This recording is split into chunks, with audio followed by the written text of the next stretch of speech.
Hello and welcome into another episode of Locked On Wolves. Today on the show, part 2 of the Wolves individual player midseason grades. I'll tell you the only player on the roster who deserves an A for their individual performance at the All-Star break. That's next.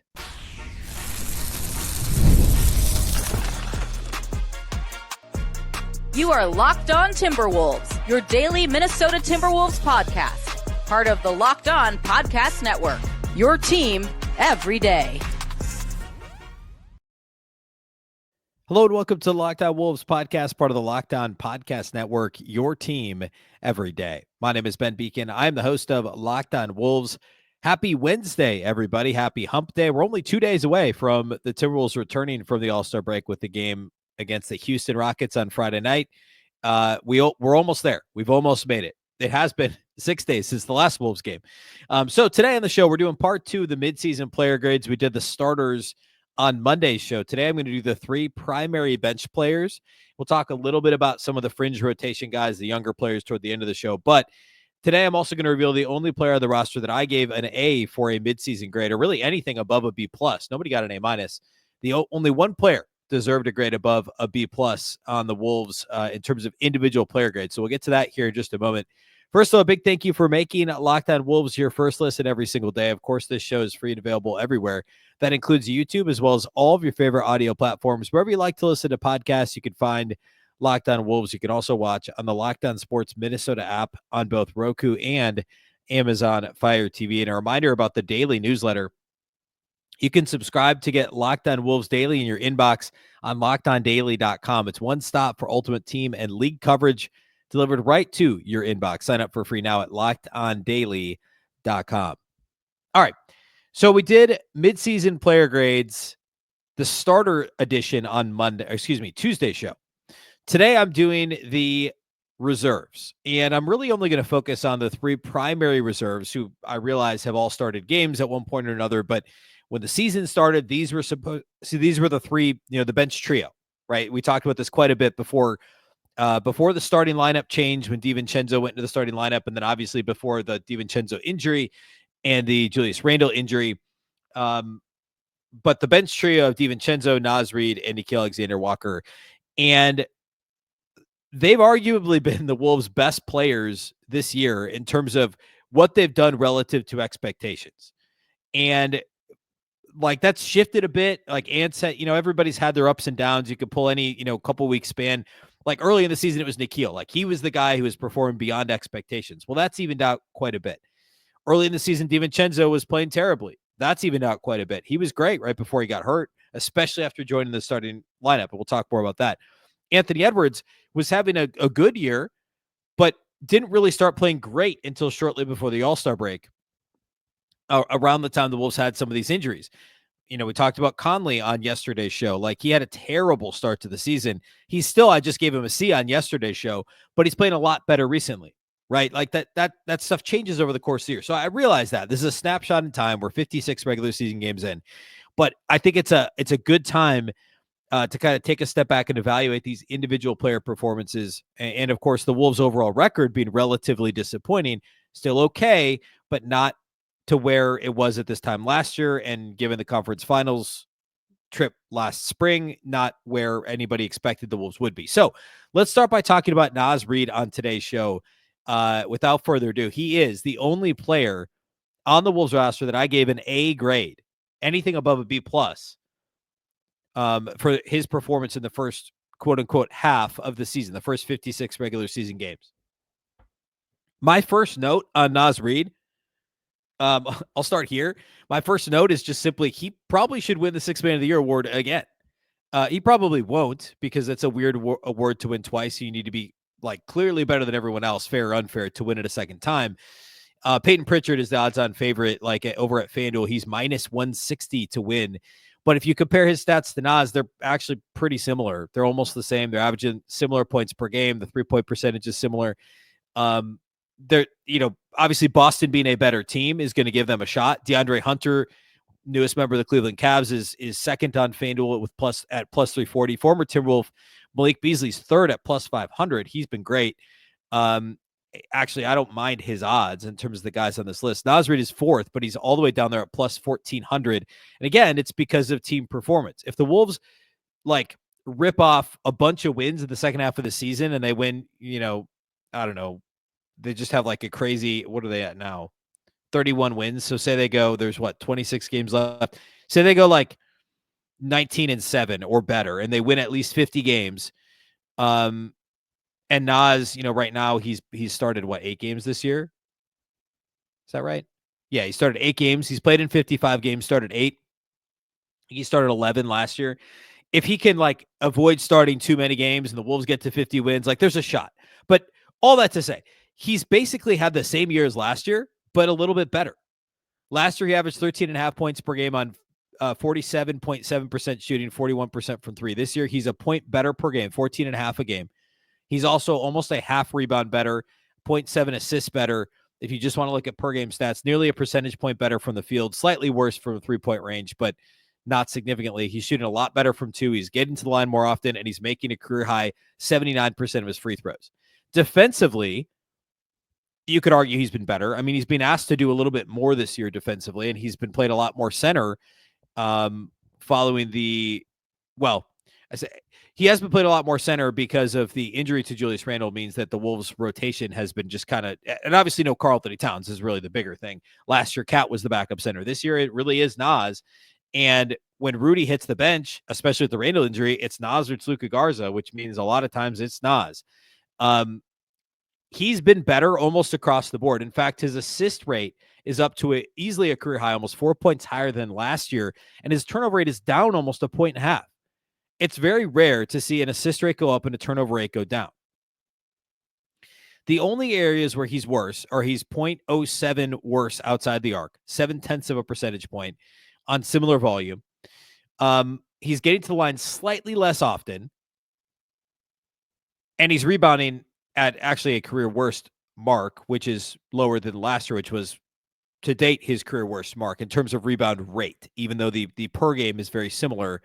Actually, I think the per game is up slightly. Yeah, the total rebounds, the average rebounds per game is up slightly, but the rebound rate is down a little bit. So if I'm nitpicking, especially because he's played more at the 5, he's got to rebound a little bit better. We've talked about defensive rebounding being one of the Achilles heels of this year's Timberwolves squad to this point. Nas is part of that. He could be a little bit better on the glass, but he's being asked to participate more in the offense, especially in the wake of the injuries to DiVincenzo and Randle, and he's delivered. He's been great recently. He's been great all season, but look at what he's done. Let's see. Julius has been missed. Let's see. I want to make sure I get the exact number right. Julius has missed the last 8 games.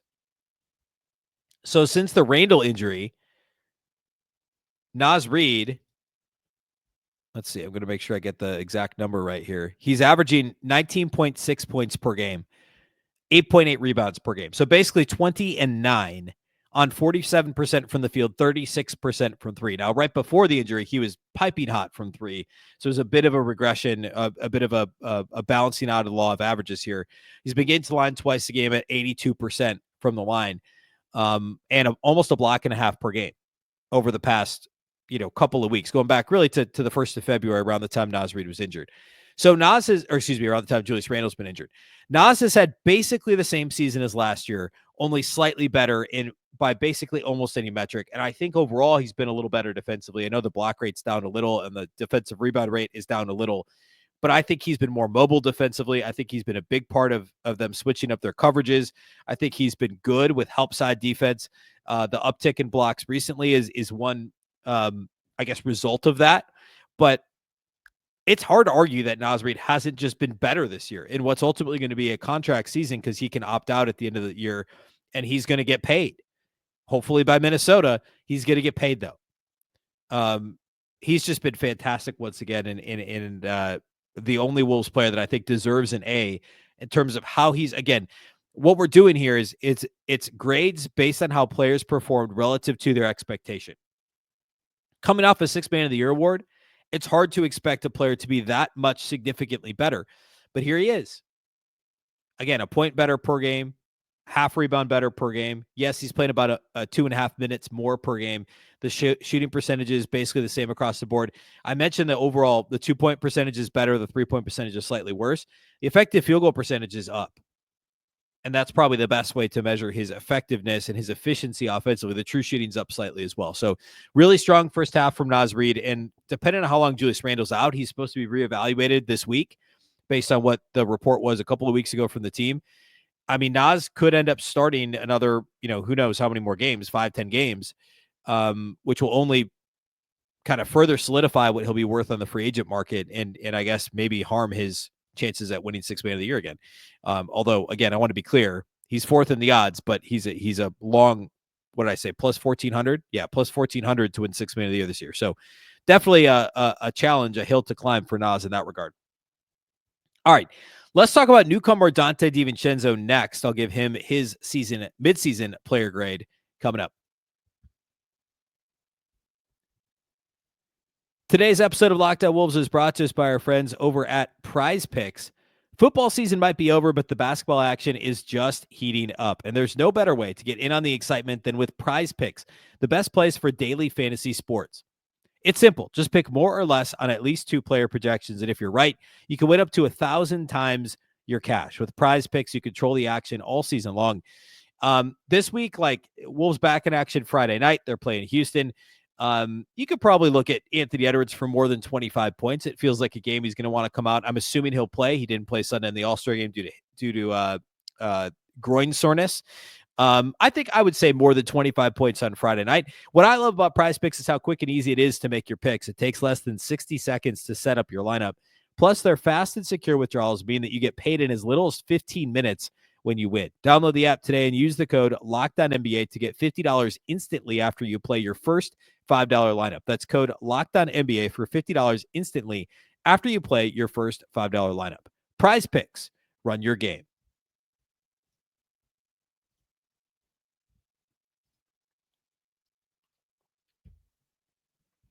All right, let's talk about Donte DiVincenzo.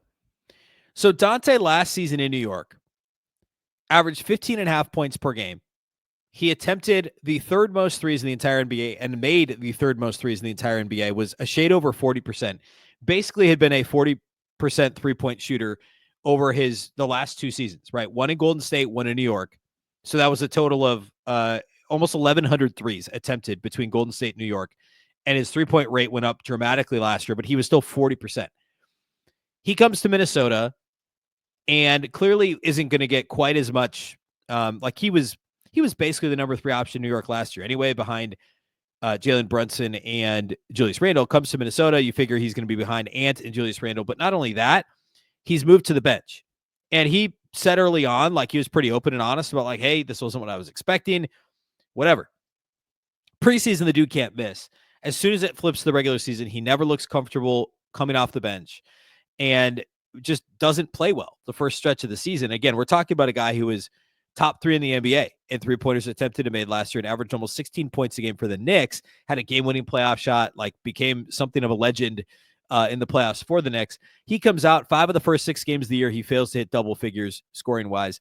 He only scores 16 or more points once in the first 2 months of the season. We get to December 15th. He's only scored 16 points one time in a game. As soon as you hit that December 15th is that mark I'm using. Since December 19th, even before he joined the starting lineup prior to his injury, he's been awesome. He's averaged exactly what he averaged last year in New York, 15.5 points per game. This is how many games? 15 games, going back to December 19th. So his last 15 games before the injury, Donte averages 15.5 points a game, which is exactly what he averaged last year in New York. 44% shooting from the field. 45%. Last year is 44.3% from the field with the Knicks. He's been 43.7% from 3. He was 40.1% last year at the Knicks. So the last 15 games of Donte DiVincenzo has been the same or maybe even slightly better than what he was last year with the Knicks. By the way, free throw rate is up and he's shooting 85% from the line. You want to go even deeper than that. He's averaging almost 5 rebounds per game, which is up a rebound per game over last year, and 4 assists per game, which is up almost a half assist from what it was last year. So last 15, he's been a slightly better version of what he was last year for the Knicks. Okay. Since he's been in the starting lineup, or we'll just say the six games that he was in the starting lineup prior to the toe injury he suffered against the Warriors on January 15th, he was up to 17.5 points per game, 43% from the field and 42% from three, with even more assists per game, more rebounds per game, the whole thing. He's been great since December 15th. Now he's been out for a month, and what initially looked like it could be a 6-week injury there, it sounded like the team was starting to think it would be closer to 3 to 4 weeks. End of January, they said he'd be reevaluated in 3 weeks. That would have been basically right when the All-Star break started last weekend. So feel like we're due for a revisit on DiVincenzo's health status, just as we are with Julius Randle. But the point here is Donte DiVincenzo, the grade I gave him for the season to date is a B+. And if he plays like he has since December 15th, so, the 15 games in that stretch before he got hurt, I mean, this is an A, because he's what he was with the Knicks, but actually slightly better. And my guess is when he comes back from injury, he will be plugged right back into the starting lineup, because that's where he succeeded the most.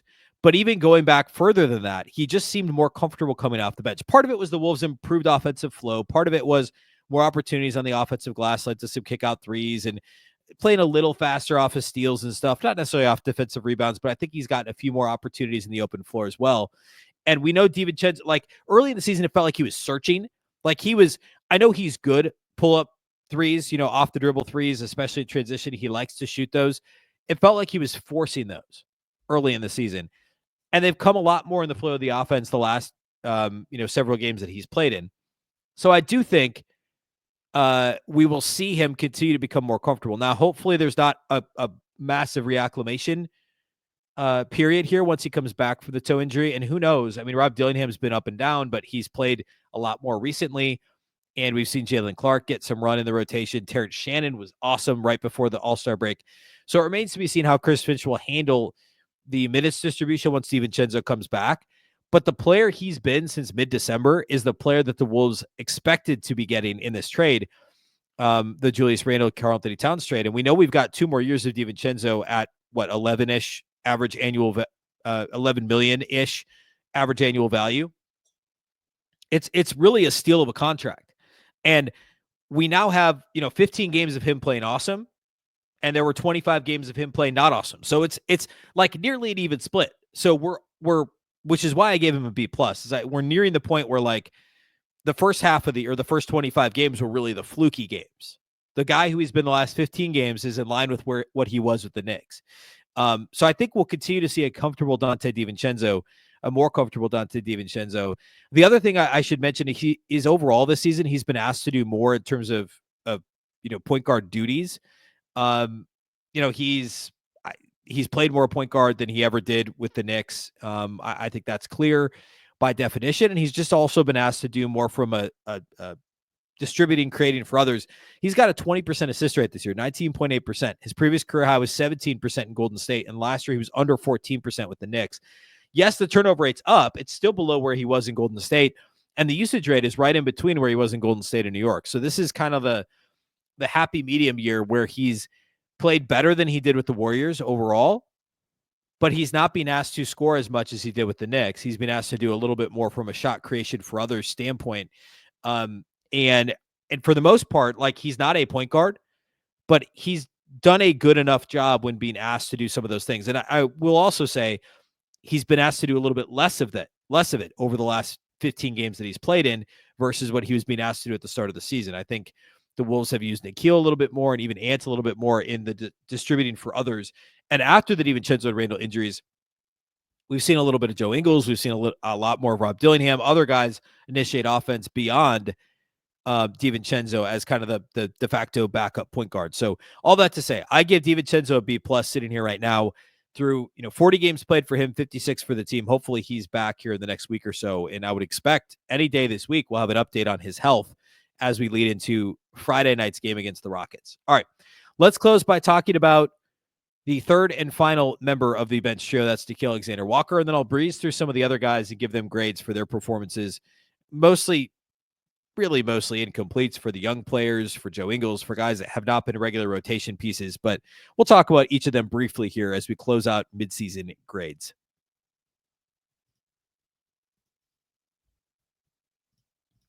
Today's episode of Locked On Wolves is brought to us by our friends at Intuit TurboTax. This is a message from sponsor Intuit TurboTax.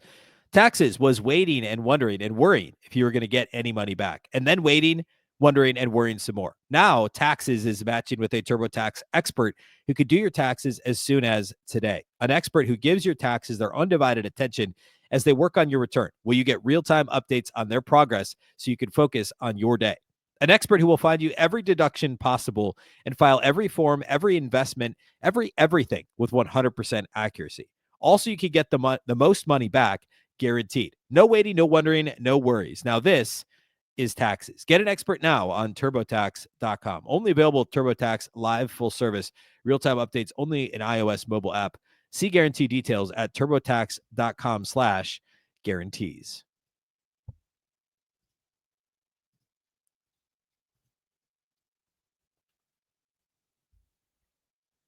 All right. Nickeil Alexander-Walker, if I had done like a quarter poll season grades at like Thanksgiving, Nickeil would have been way up there. Probably would have been an A minus, something like that. He's at a B plus right now. Overall, you take the body of work for the season so far for Nickeil Alexander-Walker, and it's basically the same season he had last year. He's averaging, I mean, it's dumb to do points per game and stuff with a guy like Nickeil, but he's averaging 8.8 points per game. He had 8 per game last year. He's shooting 43.9% for the field, which is exactly what he shot last year. He's shooting 39.1% from three, exactly what he shot last year on slightly increased volume. He's getting to the line slightly more often. He's making them at a slightly lower clip. His effective field goal percentage of 56% is identical to what it was last year. No changes there at all. You look at the rate-based stuff, assist rate the same. Total rebound rate is up a little. On both ends of the floor, he's rebounded a little bit better. Steal and block rates are down slightly. He's turning it over a little bit more because he's being asked to initiate more offense, as we just talked about. The defensive metrics are down, but that's mostly reflected or due to the overall team performance. I have felt he's been a little bit, there were a couple kind of bad games in there mixed in, the Cleveland game, the OKC game, obviously good teams, but it wasn't exactly locking down Jamal Murray in the second round of the playoffs, Nickeil Alexander-Walker in those games. And he's not the only one. I don't mean to single him out, although this is his grade I'm giving. But I give him a B plus. Like, it's basically the same season. He's still a bargain based on what the Wolves are paying for him. I mean, the Wolves are only paying Nickeil, what, $4.5 million? Yeah, $4.7 million this year. Excuse me, $4.3 million. He's actually made less money each of the last this year than he did the year before, and the year before that. So he'll be a free agent. He's going to get paid, whether it's by the Wolves or somebody else. There's a reason he was not traded at the deadline, because his contract is an absolute steal. And he's a really good fit for what the Wolves need him to do. I think occasionally he's been overextended a bit, which is something that he struggled with early in his career with the Pelicans, because there was this expectation that, hey man, you're first round pick, 17th overall or whatever, like, we need you to score and all this stuff. That was never really his game, scoring off the dribble in the half court. I think he's being tasked with doing a little bit more of that this year than is ideal. But being pressed into point guard duties, being pressed into some of the stuff he's being asked to do, he's been fine. And he's still maintained that same, overall percentage shooting from the floor and shooting from outside the arc. To have an identical effective field goal percentage, and by the way, be, knock on wood, ultra durable. He played in all 82 games last year. He's played in all 56 games this year, one of only two Wolves players to have done that. He's been great. Like, he's just continued to do Nickeil stuff. I thought based on what he did earlier this season that maybe he'd be a little bit more comfortable off the dribble and he'd be able to take a step forward in regards to his overall development on offense. He is just 26 years old, but that hasn't really stuck, and that's okay, because he's a really helpful player being who he is right now. He's done everything the Wolves have asked of him. Hopefully in the second half of the season, he's got enough in the tank to be a plus defender consistently when he's been given these really difficult assignments, and continue doing what he's doing on offense. The 3-point shots coming back around, after kind of a lull there in the middle of the season, or the I guess not middle of the season, but just prior to the All-Star break, maybe January timeframe. I feel like there was a dip shooting wise for him, percentage from outside the arc, but that's coming back. And I think he deserves the B plus. So B plus for Na, B plus for DiVincenzo, and an A for Naz. The rest of the guys on the bench, it's hard to grade some of these guys who have only played in couple dozen games. Look at this. Outside of the 8 guys who've already graded, Josh Minot's played in 33 games, but only 7 minutes per game. Rob Dillingham's up to 31 games, 13 minutes a game. Luka Garza's played in 23 games. Not until recently, there were no rotation minutes. Terrence Shannon just recently played rotation minutes. Same with Joe Ingles. So I struggle to give any of these guys grades. I think relative to expectations, it would be hard to grade Dillingham because he didn't get the chance early, and it's been a mixed bag of late. Like, I'm not going to sit here and give him a C because everybody thought he'd be the sixth man of the year this year or whatever. Nobody thought he'd be Lou Williams or Jamal Crawford right out of the gate, I don't think. The Wolves didn't give him the chance to do it, but now that he is getting the chance, he hasn't been that consistent. So I think it's fair to give him an incomplete. I think we could grade Josh Minott because they tried to give him rotation minutes, and he messed up game plan stuff. Chris Finch called him out for not doing the right stuff on defense. He had that game where he played 7 seconds and got pulled because he got back cut on. Like, Minott has to have a D right now. And I've been the biggest Minott fan. Like, I will not back down from that. I still think he's got a real shot at being a rotation guy. He's still only 22. I'm curious to see, and Finch got him into the game. I think it was the last game before the break for a couple of minutes as part of the rotation. I'm curious to see if he gets more opportunity in the second half of the year. Garza, pretty incomplete. I guess we could give him a C, maybe C+. He had a couple really nice rotation games and then a couple really bad rotation games. It's very matchup dependent for Luka Garza. Hard to give him a true grade. Same with Joe Ingles. I mean, he had a bit of an injury, fell out of the rotation, not really his fault, but has been kind of so-so when he's played. Terrence Shannon was a revelation right before the break, but can't give him a grade. Jalen Clark, I guess relative to expectations, has to be an A because nobody thought this guy would have a shot at cracking the rotation this year. There's a ton of upside there with how good he is defensively, and he's just been solid. Like, he had a couple double-digit scoring games completely unexpectedly, and he's been great defensively. That came back down to earth a little bit offensively right before the break. Like, what is he now shooting on threes? I guess he's still 37.5%. Yeah, that's actually a little better than I thought. 9 of 24. So he's only shot 24 threes, but still, I think better than people expected offensively and as advertised defensively. So if I were going to give him a grade relative to expectation, he gets an A. So we'll go D for Minott, A for Jalen Clark, incompletes for Dillingham, for Shannon, for what did I say? A C for Garza, and then an incomplete for Ingles is kind of where I'd be right now. And then obviously the rest of the, Leonard Miller, guys like that, guys that aren't on the roster anymore, Daishen Nix, PJ Dozier, nobody else really needs a grade there. So that's where we're at. Hard to give anybody, hard to give more than one guy an A when this team is sitting here at 31-25, when I think people thought they'd be at 36-20 or even better than that, 38-18 at the break. I think that's probably where I would have been, is somewhere in that neighborhood. Instead, they're going to have to really battle to sniff 50 wins this year after winning 56 a year ago. I think there's a real shot at it. And I said this, I think, on Monday on the show. I think they finished. My prediction is that they will finish fourth in the Western Conference this season when it's all said and done. I just think that their point differential, their bad luck in close games, it suggests that they're improving.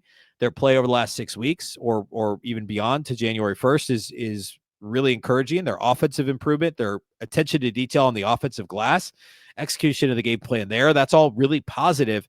I do think this team is trending in the right direction. I truly believe that. All right. Rest of the week, we're going to do overall takeaways from the first half of the season. I'm going to have Andrew Dukowitz on from Zone Coverage. He's been on a couple of times before. He'll be on Thursday's show. We're going to each give our number one good thing and number one bad thing from the first half of the season. And likely going to have a guest Friday as well. So that's what we'll do the next couple of days. We'll get you ready for Wolves Rockets on Friday night as well. A big thank you for making Locked On Wolves your first listen every single day. Of course, this show is free and available everywhere. That includes YouTube as well as all of your favorite audio platforms. Wherever you like to listen to podcasts, you can find Locked On Wolves. You can also watch on the Locked On Sports Minnesota app, on Roku and Amazon Fire TV. A reminder, you can also subscribe to the Locked On Wolves daily newsletter from Monday through Friday in your inbox. Sign up at LockedOnDaily.com. It's one stop for ultimate Wolves and NBA coverage delivered right to your inbox. Again, sign up at LockedOnDaily.com. Of course, the Locked On Wolves podcast is part of the Locked On Podcast Network. Remember, the Locked On Network is your local experts on all the biggest stories. Once again, I'm Ben Beecken. This is the Locked On Wolves podcast, and we'll catch you next time.